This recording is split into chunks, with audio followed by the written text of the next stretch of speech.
नमस्कार, मैं हूँ पूजा बत्रा और आज हम आपको मिलवाने जा रहे हैं हुस्न की मलिका और बॉलीवुड की थक थकल माधुरी दीक्षित से। सबसे पहले तो माधुरी, आपको जन्मदिन की बहुत बहुत शुभकामनाएं। और आपने इस मौके पर थैंक यू।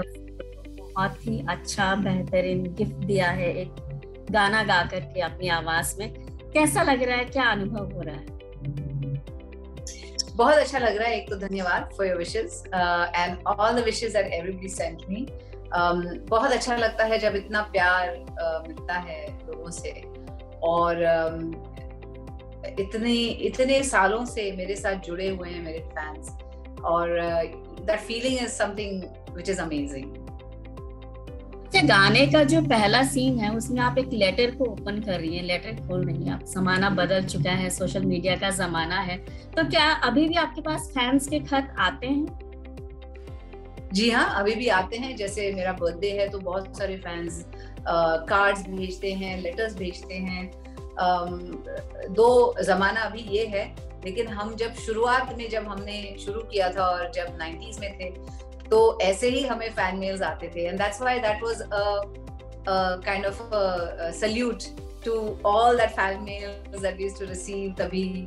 और मतलब हम लोग उन्हें लेटर्स लिखते थे, हमारे फोटोज पे ऑटोग्राफ करके उनको मेल करते थे। मतलब एक्चुअल मेलिंग, जैसे पोस्ट ऑफिस से जाता था सब, और वो वेट करते थे कि कब वो लेटर आए। और so it was like a salute to that, जो ओपनिंग जो है जहां मैं कार्ड्स रीड कर रही हूँ, क्योंकि मैंने किया हुआ है। I have read these cards that they send and even today they send cards. Of course अभी तो सोशल मीडिया है जो एंड में आता है गाने के, जहाँ सोशल मीडिया पे सब मेरे साथ जुड़े हुए हैं एंड में।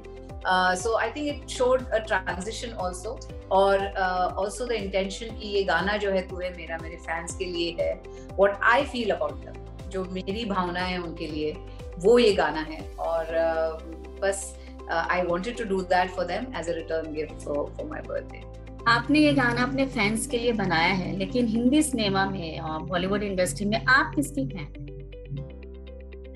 Well, मुझे ब्लैक एंड व्हाइट फिल्म्स बहुत पसंद हैं। तो मीना कुमारी जी या नरगिस जी, मधुबाला जी, गीता बाली जी, व्हेन आई वाज लिटिल मैंने उनकी बहुत फिल्में देखी। मुझे ब्लैक एंड व्हाइट मीडियम बहुत पसंद था, so I used to see a lot of their films. और of course Dilip Sahab and Balraj Sahni ji, Guru Dutt ji, इनकी फिल्में बहुत देखी हैं। ऑफ कोर्स उसके बाद भी हैं, जैसे अमित जी हैं, राज कपूर जी हैं, या इतने सारे हमारे फैंटास्टिक एक्टर्स रहे हैं। ऋषि जी who is no longer with us, but what a lovely actor he was, and I worked with him also. और तो बहुत से ऐसे हैं जिनके मैं पसंद करती हूँ परफॉर्मेंसेस, और I admire them. माधुरी, आपको इतना लंबा वक्त हो गया है इस इंडस्ट्री में, बावजूद इसके आपका क्रेज जो है अभी भी बरकरार है। फैंस आपको बहुत प्यार करते हैं, लोग आपको बहुत प्यार करते हैं। तो कोई एक छोटा सा किस्सा जो आप क्रेजी फैन का आप शेयर करना चाहें हम लोगों के साथ? वेल, फैंस कहते हैं ना कि मतलब एज होती है कि ये एज के बीच में आपके फैंस है या वो एज के। तो एक बार तेजाब के बाद एक फैन आए मिलने के लिए, छोटी सी बच्ची उनके हाथ में थी। मतलब मुझे ऐसा लगा बात भी कर पाती होगी या नहीं, मुझे डाउट था। तो वो बोलने लगे कि ये बहुत बड़ी फैन है आपकी, आपका तेजाब इसने बहुत बार देखी है पिक्चर और आपकी इतनी बड़ी फैन है। तो मुझे लगा ऐसे फादर के इमोशंस हैं जो वो कह रहे हैं मेरी बेटी बहुत आपकी फैन है। तो उन्होंने कहा कि देखो देखो बेटा, ये कौन है ये आंटी? तो बोले ये मोहिनी है। So I was like, oh my God. I was taken aback. उन्हें याद था। Oh, so her next question was, Munna किधर है? क्योंकि अनुष्का का नाम मुन्ना था। So I thought that was very such a small baby.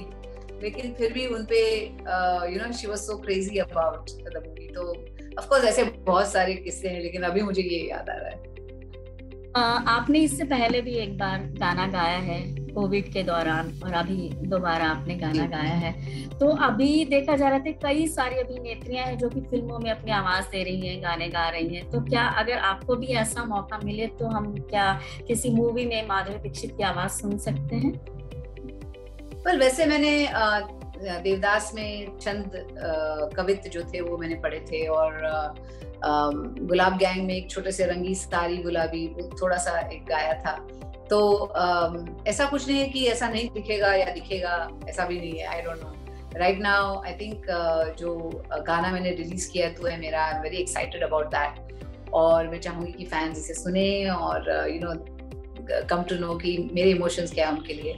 और फ्यूचर तो बहुत है, अभी क्या होता है फ्यूचर में तो कहना बहुत मुश्किल होता है, लेकिन right now yes, I would love to sing at some point.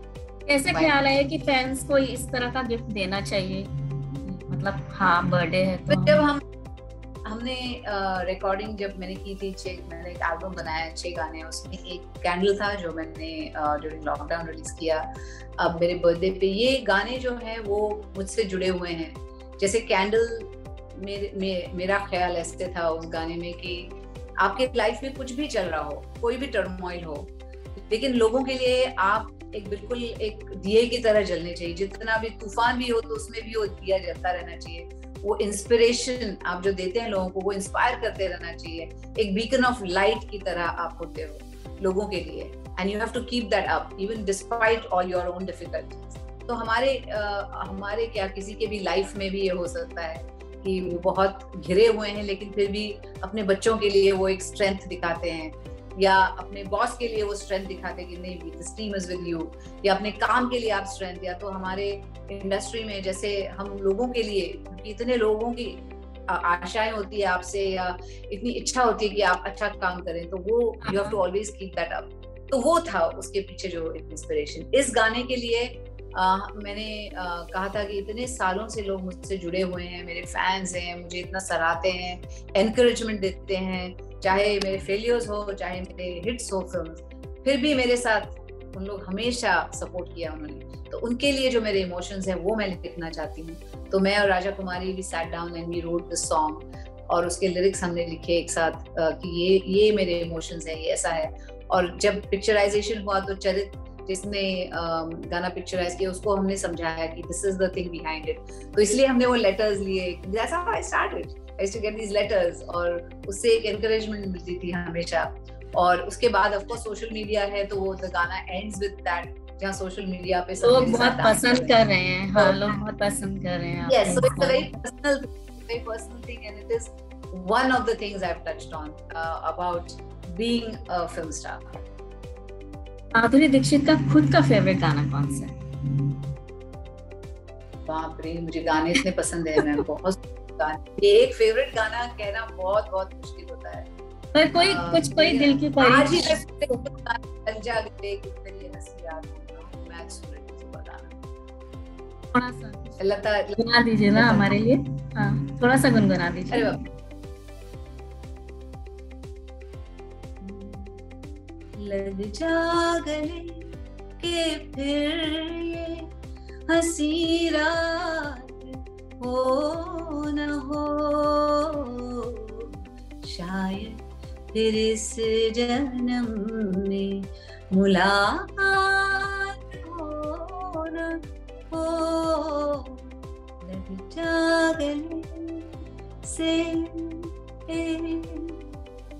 बहुत खूबसूरत, बहुत खूबसूरत। तो क्या ऐसे श्री राम ने भी जिद करते हैं कभी कभी आपसे गाने सुनने की?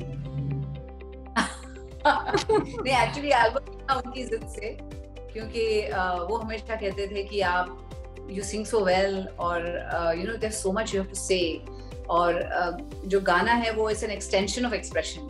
जैसे मैं डांस करती हूँ या एक्टिंग करती हूँ, वैसे गाना भी एक एक्सप्रेशन है, और अगर आप कुछ एक्सप्रेस करना चाहते हैं तो आप आगे भी एक्सप्रेस कर सकते हैं। तो इसीलिए ये पूरा माहौल बना, और you no Raja Kumari came on, और नरेंद्र सिंह जिन्होंने इसका म्यूजिक दिया है वो आए, और हम सब बैठ के हमने सोचा कि ऐसा गाना चाहिए मुझे कि मैं अपने फैंस के लिए कुछ मैं करना चाहती हूँ, ये ऐसा गाना बनाना चाहती हूँ उनके लिए।